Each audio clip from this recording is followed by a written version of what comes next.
দুইজন উপদেষ্টার নাম বলবো। তারা মিলে তিনজন দামি এমপিকে জামিনের ব্যবস্থা করেছেন। আর একজন ছাত্র উপদেষ্টা আরেকজন দামি এমপিকে পাশে বসিয়ে বিভিন্ন সেমিনার করে।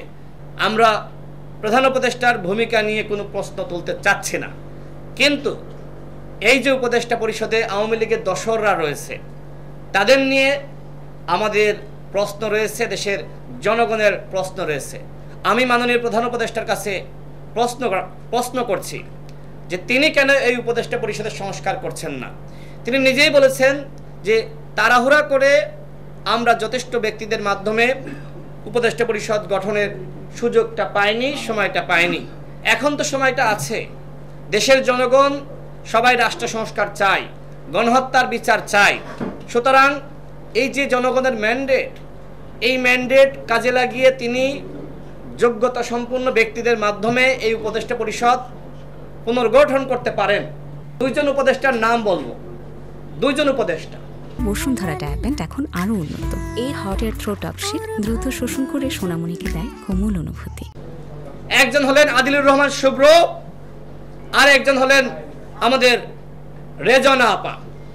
তারা মিলে তিনজন দামি এমপিকে জামিনের ব্যবস্থা করেছেন। হাইকোর্ট থেকে জামিন পেতেন না, এই কারণে নিম্ন আদালত থেকে তারা সরাসরি হস্তক্ষেপ করে জামিন করিয়েছেন।